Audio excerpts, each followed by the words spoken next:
I think people underestimate how important something simple like breathing is. Understanding from an energy on how to get through your day standpoint, being able to take nice, big, deep belly breaths, just how much that can help you re-energize and revitalize throughout the course of your day, no matter what you're doing.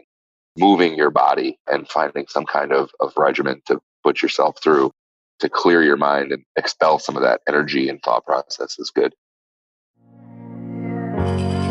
Welcome to the Beautifully Broken podcast, brought to you by AmpCoil. I'm your host, Freddie Kimmel, and on this show we discuss the common thread survivors share after walking through the fire, the practitioners making a difference, and the treatment modalities that deliver healing back into the hands of the people who need it most. Witness the inspiration we gain by navigating the human experience with grace, humility, and a healthy dose of mistakes. Because part of being human is being beautifully broken.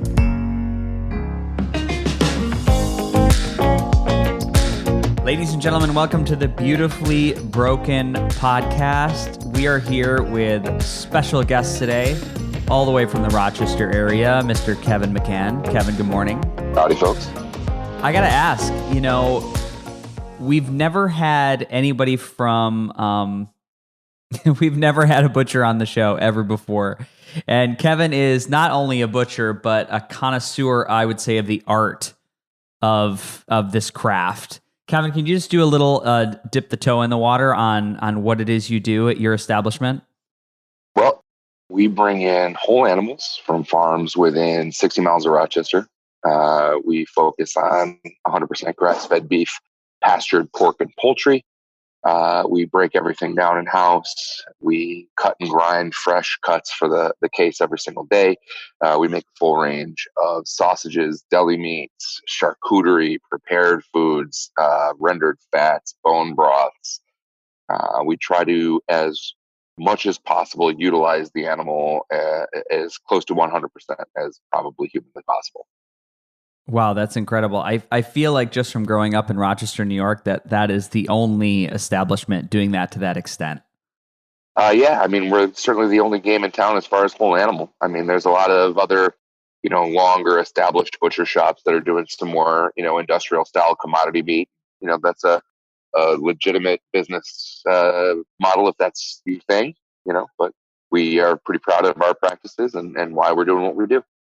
Yeah, and obviously, this audience, total disclosure, people definitely on this show, 20,000 listeners are looking for that elite experience when they go into their food because they understand how important it is, not only the quality of the nutrition they're getting, but the energetics of the animal and how it was raised, how it was cared for.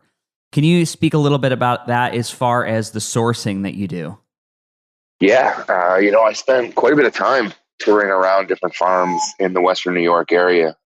I was lucky enough that, I apprenticed for some really great butchers and got an idea for some great breeding, ways to go about breeding animals, feeding animals, ways to go about, the grazing process and so on and so forth, and things to be looking for on farms.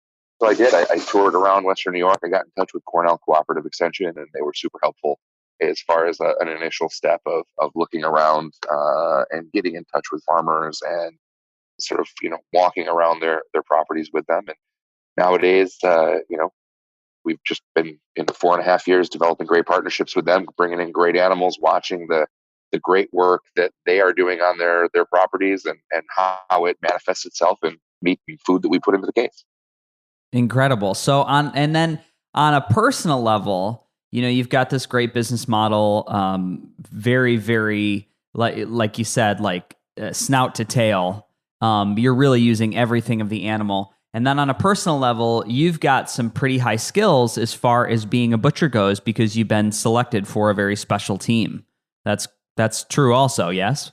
I mean, it's true that I'm on the team. It's true that I like to think that I have a little bit of proficiency at what I do, but there's a lot of really talented butchers all around this country, all around the world, really. But the team itself is for the World Butchers Challenge in 2020, which is a really cool opportunity, both for the city of Rochester to sort of be represented, but also for the United States and craft of butchery in this country to be able to, kind of throw down and put ourselves out there, on a worldwide level here, and against countries more used to having that corner style butcher shop, and used to bringing in the local animal, and used to these practices that they never sort of got rid of in the United States. It's sort of been this resurgence of. So it's a pretty exciting thing. Some really talented butchers on the team from all across the country. Austin, Texas, with Brian, and Hawaii with another Brian, and Travis up in outside of Seattle, and both Danny and Paul in Sacramento. So the six of us are really going to go after it. So this is the U.S. Butchers team, and coming from a place of total ignorance, what does someone at that level of the game bring to the butcher shop that's different from anybody else? Well, I think the nice thing as far as this team goes is that you have people who are in various different forms of butchery. You've got people who work in more cut and wrap style facilities that are in conjunction with slaughter facilities, so that they're really kind of working directly with farmers to cut and wrap for that farmer, to be able to go to farmers markets and other direct marketing opportunities that those farmers have. But you also have, another team member who's involved directly with the agriculture, and more of a vertically integrated model with regards to the raising of the animal, the actual pasturing of the animal, all the way through to the sale, which is sort of an interesting whole aspect of this meat business that I think can get lost, is the actual raising and feeding of the animal. And then you've got a couple of guys involved in some, specifically retail operations, like what I run here in Rochester. And then, you've got a couple of team members who are involved more in sort of a local grocery type operation. So their operation involves not just the meat, but also local products of all kinds, to be able to provide like a full resource to their community. Whereas, what I do is sort of half retail butcher shop and half sort of restaurant. So, Mm-hmm. And I just remember, I remember always doing lunch breaks from my dad's engineering firm growing up, and our, what we did for lunch, we went to Wendy's, or we'd go to Arby's, or we'd go to McDonald's, Ponderosa, sure. Classic, Yeah. classic. And it was always one of those things where you would like go out and have these huge lunches. And I remember being so tired after lunch and just fighting this like fatigue that was overwhelming. You felt like kryptonite. You're holding a big chunk of kryptonite as Superman, and it just would wash over your body. And since I've cleaned up my diet, obviously exponentially beyond clean, that I don't get like that. I don't feel tired. And maybe you could just paint for the audience like a couple little example dishes that you offer at your restaurant, because they really are next level. My wife is Korean, so we do a lot of Korean inspired dishes, like the bibimbap that we offer on Tuesdays, right? Korean cultures, when you have a protein on the table, it's typically fairly limited. The majority of what you're eating is a soup and some vegetables that they'll refer to as namu, and some rice. And so this dish is all of that. There's some pickled, there's some fermented, there's some sauteed, and there's some raw vegetables in there, and there's a fried egg, and there's some marinated cooked off beef, and then there's the rice, and it's, even though it's a significant amount of food that comes to you, you don't necessarily walk away from that meal with that bowling ball in your stomach, feeling that kryptonite that you're talking about. And then there's the ramen that we do on Wednesdays. We make the bone broth in house. We simmer them for, like 36 hours to really get a full extraction of nutrients and collagen, gelatin, and all of those great nutritional properties out of the bone itself, and then take some of the meat. Yeah, some really wonderful fresh noodles, cabbage, some bean sprouts, again, a nice soft boiled egg that goes in there. And, again, it's another one of those style of meals that you can have as much of or as little as you want, but there's some really great regenerative properties to it to help you through your day. Yeah, no, it's clearly next level, and there's like an energy and a buzz when you walk into the restaurant, and it's just a really it's a really great place for anybody who hasn't been, and you're in the Rochester area. We'll definitely link that in the show notes where you can go, maybe some of the specialties on certain days of the week. If something speaks to you and resonates, you can get in there. Kevin, another area I want to just talk about. You just mentioned bone broth, and you've told me before, you can make it two ways. You can make something where it's just complete and like emulsified, I think you said the word was, and then there's another way you can make the broth so it's much more light, like a bouillon almost. And can you just give us a difference on what those two look like and the benefits? Yeah, I mean, like there's I'll refer to it as sort of a French technique and more of an Asian style technique. Both are coming from the bone, and typically with this French style technique, what we do in house is we'll roast the bones, we'll brown them off, and sort of that browning quality of the proteins that are left, as well as the sort of cooking of the bone. It takes it through sort of a cleansing process as well, so that you can just cover it with liquid and you can simmer it low and slow. In culinary school, they'll refer to it as a lazy bubble, right? This simmer, so that a little bubble of air will come up every second, maybe three or four. And what you're doing at that point is you're allowing any fat that's left or any impurities left in the bones, any residual, pardon me for saying it like this, but any residual blood or anything like that that's left, you're allowing that all to rise to the top. And you can skim off any of these impurities that you'll see start to sort of pool at the top, so that they don't cook in. And after the cooking process, after the whole resulting stock has been made, the fat will all rise to the top. You can skim that all off, and what you're left with is a very gelatinous, jiggly, certainly nutrient rich, wonderful, clear, lean broth. Okay. And it has a nice roasted flavor to it. When we do it in house, we literally do it just bones and water as a means of keeping the flavor profile very, very sort of, baseline, so that you can take it in any direction that you'd like as far as flavor profile, as well as, people have different tolerances to salt and, potential allergen issues with, things like onions or carrots or, herbs or so on and so forth. So we leave it very basic. And then the second way to go about it is this bone broth, like what we do for our ramen, where as opposed to roasting the bones, we blanch them. We keep them raw. We cover them in water. We bring that water to a boil, right? And we let it boil for about 5 minutes. And that essentially accomplishes that same cleansing opportunity that the roasting does, where any impurities that are going to exist in those bones are going to boil off, because it's all on the surface. It's all going to boil off right away. And then you discard that initial water, and then you recover the bones. And then, as opposed to simmering them, you boil them heavy, hard, not a lazy bubble at all, a rather aggressive bubble.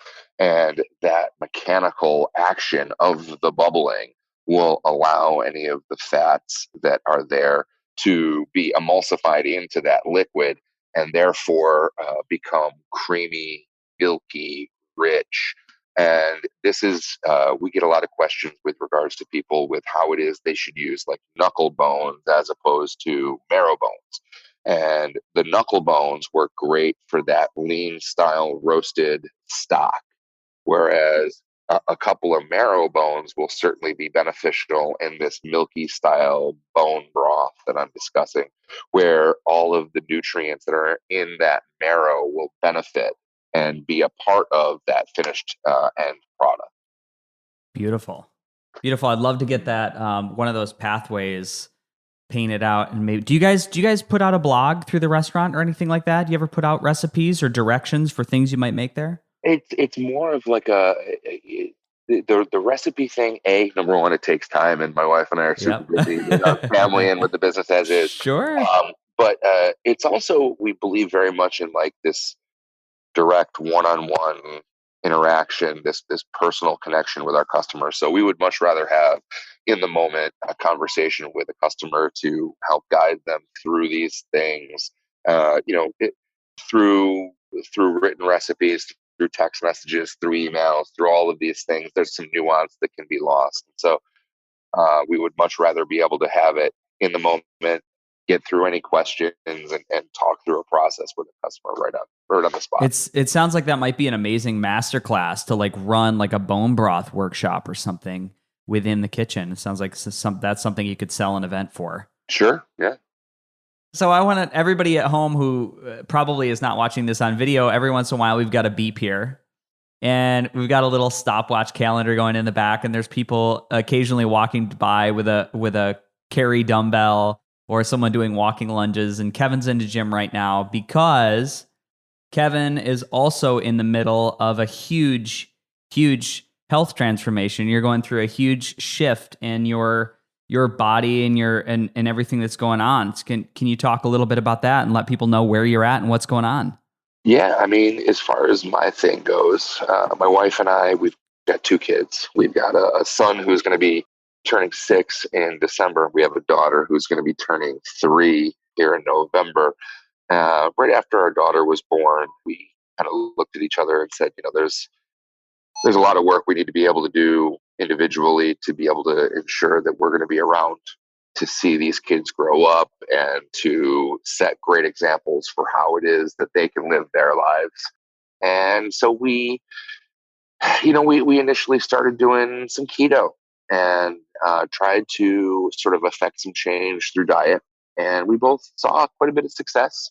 We dove deep down the rabbit hole with that. And we're finding, reading all kinds of books and all kinds of blogs and finding effective ways to make that work for us. Obviously, having a butcher shop and access to, really great sources of fat, that was a diet that was pretty accessible to us. And we both saw some initial success with that, some great weight loss. And my wife sort of turned that into a hobby that she really enjoys with running. She's actually training for her first marathon coming up. She's done all kinds of 5Ks, 10Ks, half marathons. And so that's really become a driving force for her. But we also both joined a gym.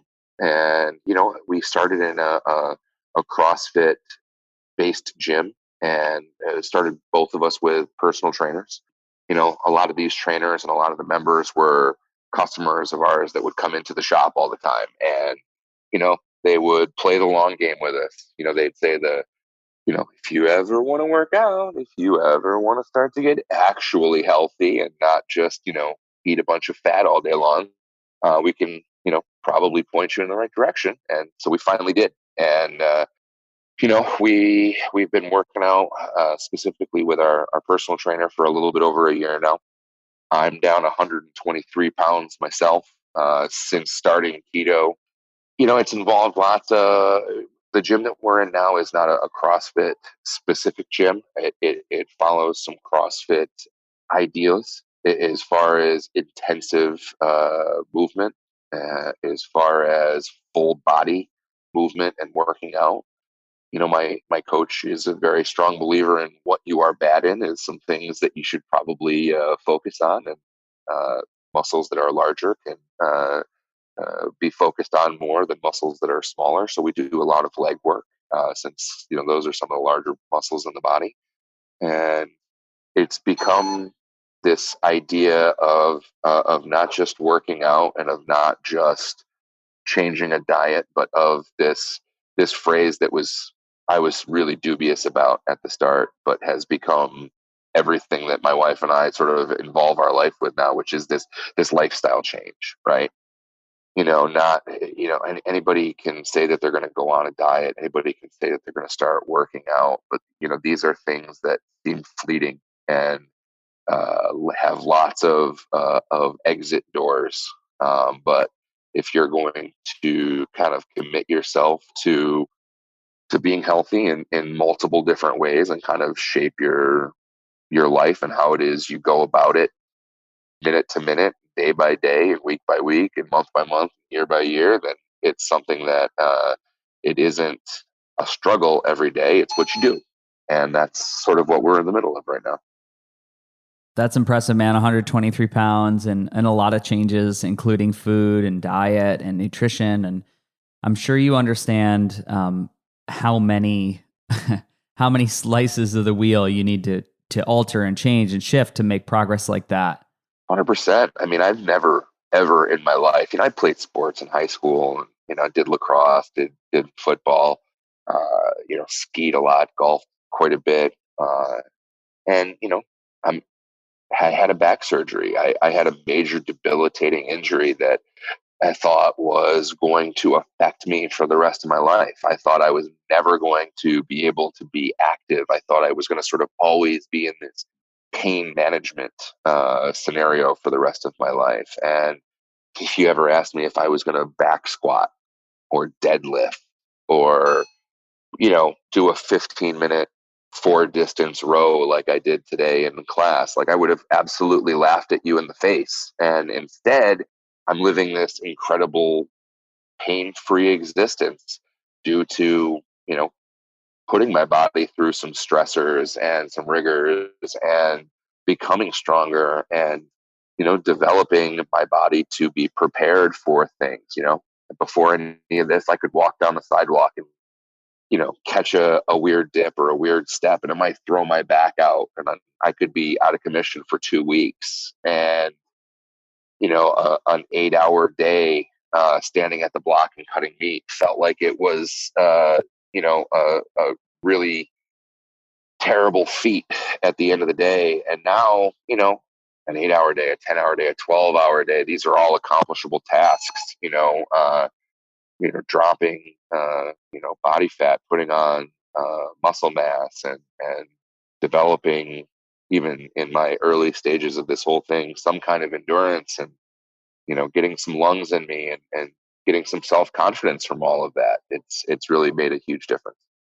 That's amazing, man. It's super, super inspiring to watch from the other side. And just so everybody knows, on the podcast, me and Kevin have known each other for over 20 years. We went to undergrad together at SUNY Brockport, and all I can do is smile and laugh at in amazement at all the things that have happened for us in our lives. How these crazy paths. Now we were both music theater, or we were in the drama department. There was no music theater at SUNY Brockport. And we were very much coming up together and did a show together. We did Alice in Wonderland. Never forget. First one, yeah. The first one, and then many other combinations, whatever it was, with director, actor, co-starring in productions, concerts all over the campus. Live improv companies. Local theater. I mean, it was really amazing, just like how much stuff we were involved in college. And it's just there's no way, because the show's only like an hour, that we could tell everybody all the craziness that happened. And to give you, there was a fair amount. There was a fair amount of craziness, but to give us scope and pull back, it's amazing we're both alive. It's amazing we both are doing very, very well in our individual endeavors. Have a pretty good grasp, I would say, on reality, for some moments in life being not so grasped in reality. And it's incredible to watch life unfold.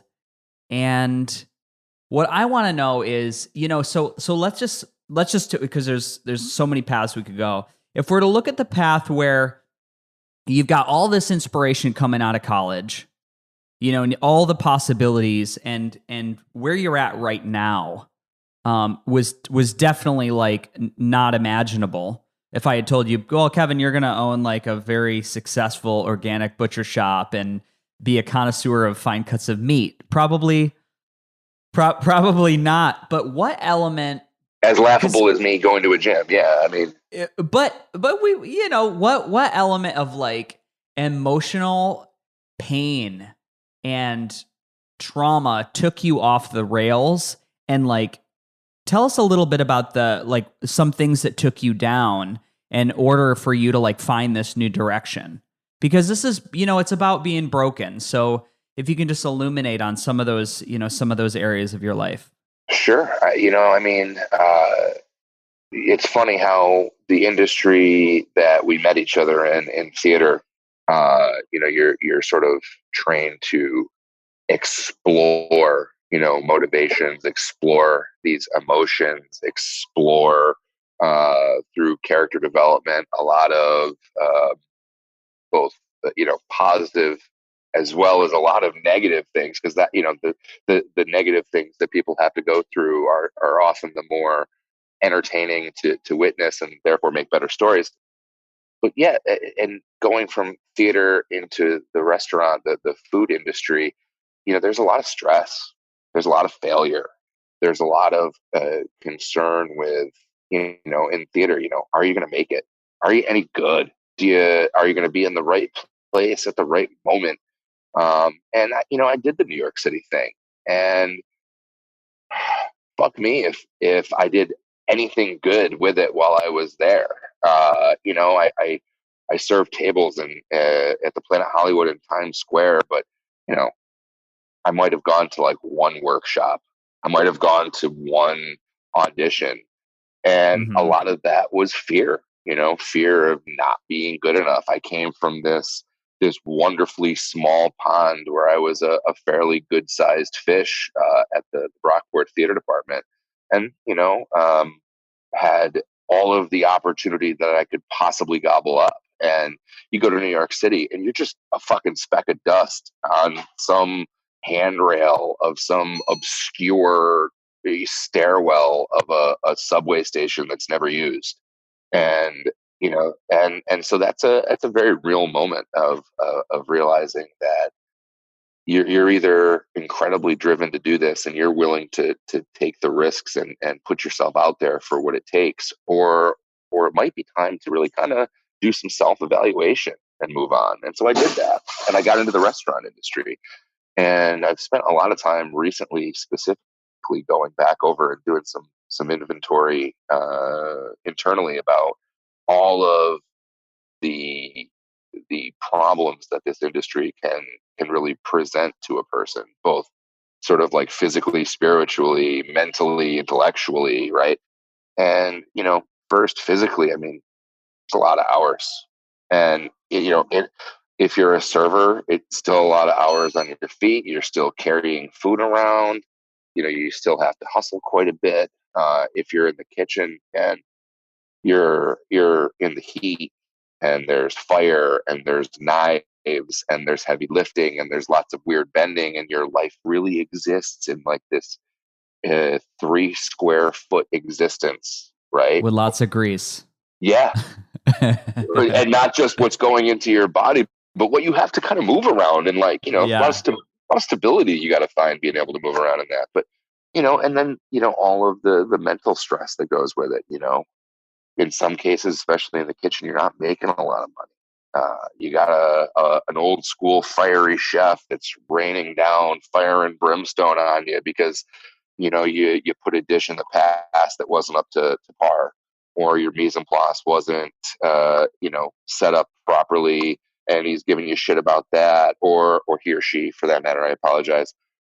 Or even you didn't set your station up well enough, and you're in the middle of service, and you're finding yourself in the shits, and there's no way to get out of it other than to dig yourself out. And then you get into the extracurriculars of the industry, and all of these outside influences of drugs and alcohol. And I was already deep into all of that before the restaurant industry. The college experience was something that I very much lived and very much enjoyed in the moment, and that I'm pretty lucky really as far as it goes, because you and I knew people that did not come out on the other end of it in a very good spot. And both of us were able to curb usage and to find ways to sort of, in my case, at any rate, I won't speak for you, but I was able to find ways to become, a functional user slash addict in lots of ways. And that continued for years and years. And, in lots of ways, I may have chosen the restaurant industry, if I'm being honest, because the drug testing policy is so low and it's such an embraced piece of what goes on, right? And it's not like I was doing crazy hard. It wasn't like I'm blowing lines of cocaine and shooting heroin in my arm on a daily basis, but there was lots of alcohol abuse. There was lots of marijuana abuse. Certainly there were pills. Certainly there were powdery substances, that I was snorting up my nose and of various kinds. And, it was just a part of what you did to play hard and work hard and maintain the ability to keep going. But through that, you get into some emotional stress. And I was in a long-term relationship going through college when we were together at Brockport, and ended up getting married, which was probably an awful idea for both of us. It seemed like very much like you get out of high school and you're like, okay, let's go to college because that's the thing to do, right? And you graduate college and you've been with this person for a period of time, and you're like, well, I guess the next thing to do is get married. And instead of really kind of thinking our way through it, we just did what seemed to be the logical step. And in retrospect, it was awful for both of us. I was not an adult. I was abusing drugs and taking the easy route out on everything. And in lots of ways, she was enabling that and not achieving everything she could either in the process. So we got divorced. And so, you got this emotional loss that you go through and deal with. That did not help the drug usage. If anything, it gave me more of an excuse. It gave me more of a barrier to hide behind. And so I did. I did that for a while when I went to culinary school. It's funny that I am at where I'm at because I went to culinary school for every possible wrong reason. I went to get away. I went to hide. I went to not be around everything that reminded me about this relationship that had ended, and to be able to do drugs in anonymity. And what I ended up doing while I was there was developing great relationships, despite my best efforts, developing great relationships, developing some great work ethics, and developing some great industry contacts, and found something that I really enjoyed in appreciation of surrounding yourself with people who are of a like mind, who have a like desire to want to care about and create great food and great experiences and take care of people. But it wasn't really until recently that, I've been sober now for a little bit over 4 months. I haven't smoked pot or done really any other hard drugs in many years. So it was certainly, you talk about loss, you talk about struggles, you talk about kind of sort of finding bottom. There were, ebbs and flows. There were peaks and valleys. There were times that felt great but weren't. There were times that were awful but really kind of weren't.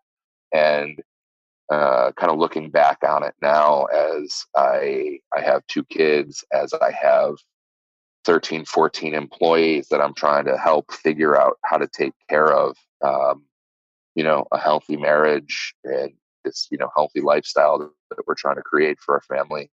It's interesting to look back on and sort of take to draw upon our theater experience, this motivational investigation about what led me to these behaviors, what led me to these thought processes, and what is different about that now, and is helping me choose these more productive processes and thoughts and activities.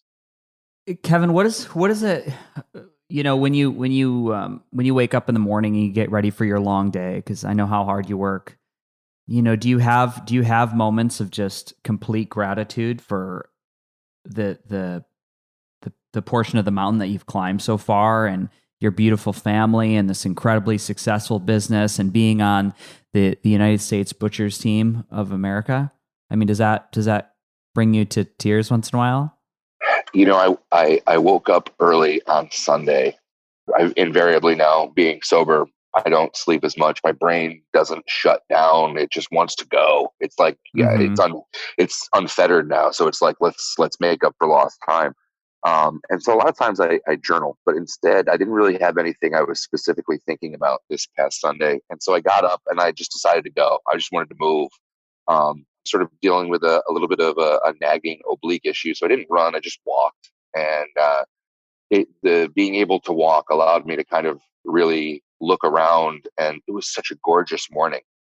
The sunrise was beautiful. The way that it was interacting with the clouds, there was a nice breeze. There's a little dew on the grass.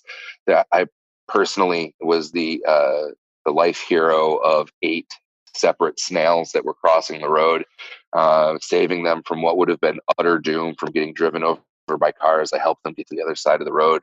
But it was like, yeah. And I got done with 4 miles and I walked into my house, and both my kids are running around in just their underwear like maniacs. And, there was hot coffee in the pot, and my wife's going to go for her run. We're going to tag out, and I'm going to feed them breakfast. We're going to do our thing. And yeah, man, life's great.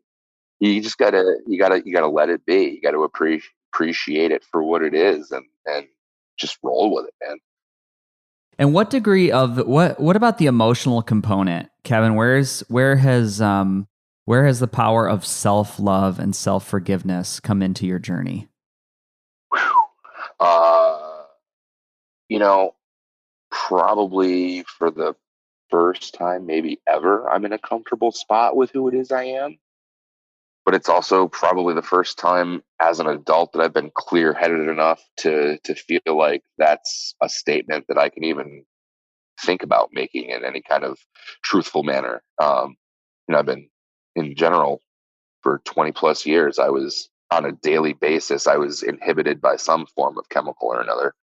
Now it's, I used to say I'm high on life because that's all I can afford. Now I'm high on life because that's what I choose, and it's a hell of a lot more potent than I would have expected before. And yeah, I mean, being a good dad, being a good boss, being a good husband, being a good person, just is very, very gratifying. Mm-hmm. Yeah, it's incredible, man.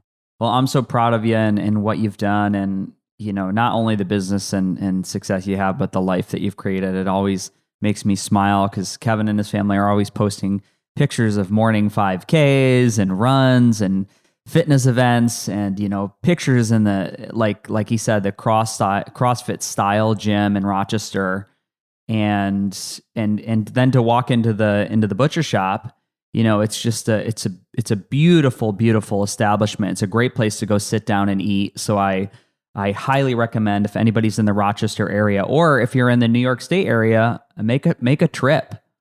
Get up there and just go experience what it's like to have somebody so committed to, like we said in the beginning of the show, like eating the full course of the animal, taking all the energy from what that being brought into the earth, and then you're using it to up level.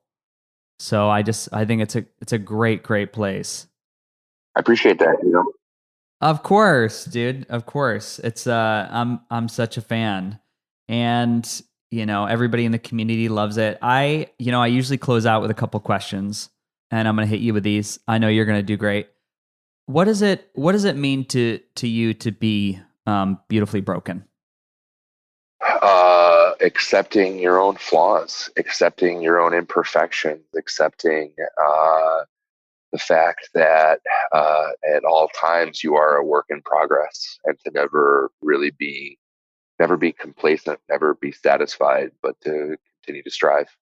And if you could leave a little piece of advice for all the people out there, I know I slung tables for 11 years in New York City at Ellen Starta Steiner the whole time I was there, singing and waiting. And some of those days where you're just like totally soaked through sweat in your uniform, and your work outfit is like, it stands up on its own from the ketchup and mayonnaise that's been wiped all over it. And you're at the end of a hard shift, and there's nothing left in the tank. If you can imagine that avatar, that person who's just like breaking rocks in the restaurant industry, what advice do you have for them to possibly look at some of these things that complement the body: food, diet, mindset, exercise, as opposed to turning to drugs or alcohol is the off venting mechanism? I think people underestimate how important something simple like breathing is. Understanding from an energy on how to get through your day standpoint. Being able to take nice, big, deep belly breaths as opposed to shallow chest breathing. You and I learned that from vocal training and so on and so forth. But just how much that can help you sort of re-energize and revitalize throughout the course of your day, no matter what you're doing. Finding range of motion and making stretching a piece of your day, whether it's through athletic stretching or yoga or how whatever that form takes, but moving your body, and finding some kind of regimen to put yourself through to clear your mind and expel some of that energy and thought process is good. Beautiful. And then one other question I'd like you just to offer this audience, if there are any other aspiring restaurateurs out there, what information would you give them if they're looking at something like that? Whew.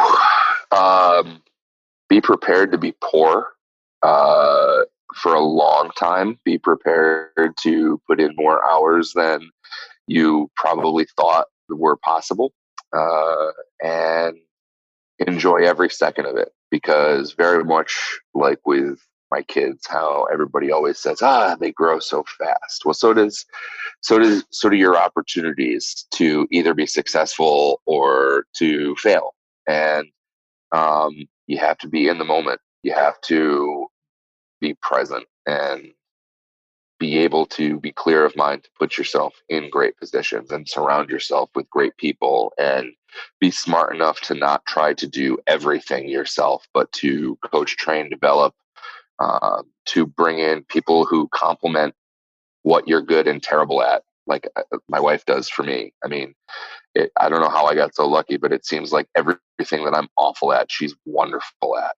And I wouldn't be anywhere, like we talked about, emotionally, professionally, personally, anywhere without how that piece of the puzzle has helped, having that great compliment. Beautiful. And where should people look you up to experience, either to follow the Team USA or to check out McCann's? Sure. McCann's is McCann'sLocalMeats.com. We're on Instagram. We're on Facebook. We're on Twitter. McCann'sLocalMeats.com, like I said, Rochester, New York, 739 Clinton Avenue South. And then Team USA is through the Butchers Guild of America. You can look up the butchersguildofamerica.com, or excuse me, .org. The Team USA, Butchers of America, has a Facebook page, and the Butchers Guild has an Instagram page. And you can also get a lot of great information through one of my teammates' podcasts, which is called the Meat Block Podcast. His name is Travis Stockstill. And that's sort of like a fun little industry kind of romp through meat, through food, through various topics of the day, and a lot of great information about how to help support us, as well as what we're in the midst of getting done as well. And then, there's a GoFundMe page, and there's various other things that we're doing to try to raise money to help fund this whole adventure that we're going on here. It's there's 16 countries competing for world domination here, and it doesn't come cheap. We got to travel. We got to practice. We got to buy animals to practice. We have to have uniforms. we've got to do all of these things, and we're all putting money out of our own pockets. I think that gets lost when we say that we're trying to raise money. We're all spending our own money. We're all personally invested, but we're also looking for people to help us reach this goal. Beautiful. And then I ended with like 5, but Rochester has this gem of not only an amazing director, but theater performer within its midst, Mr. Kevin McCann. Will there be a time, calling it out on the show, that you enter back into the ring and either direct or perform in some theater? It's an itch I will definitely scratch. I was very close to doing something on a smaller scale here very, very soon, with all of that I'm involved with currently and the kids being what they are. I just don't have the time right now. It wouldn't be fair to my business or my family, but it will happen. Very cool. Mr. McCann, thank you so much for being here. We honor you, your 123-pound weight loss, your incredible business model that's giving back and has really zero footprint, the beautiful family you've created. It's an awesome story, and I think it's something they're really going to jive this episode, man. So thanks for just sharing and being so candid on the show. You got it, buddy. Thanks for having me. Namaste. Ladies and gentlemen, you made it to the end of the podcast. Now, in a world where the average attention span is less than 10 seconds, we just spent almost an hour together. And I think this is the beginning of something really beautiful. Now, one way to support the podcast is to head over to freddysetgo.com and check out my newly launched page, Freddy's Faves, where I've linked every 5-star product and healing modality you hear about on the show. Most offer significant discounts by clicking the link. And please know, it doesn't cost you anything extra, and at the same time, they support the show through affiliation. So check out Freddy's Faves on freddysetgo.com. This episode of the Beautifully Broken podcast was brought to you by our sponsor, AmpCoil, upgrading the vibrations of hearts, minds, and bodies all over the world. Thank you for tuning in. If you enjoyed today's show, head over to iTunes and leave a 5-star review. Grabbing a download is like giving this virtual thumbs up that we're doing it right. And if you want to connect with me, shoot me a message on Instagram at freddysetgo.com or at freddysetgo. That's all for today. Our closing. The world is hurting. We need you at your very best. So take the steps today to always be upgrading, whatever it takes to move the needle. Remember, while life is pain, putting those fractured pieces back together is a beautiful process. I'm your host. I love you. Namaste. Have a wonderful day.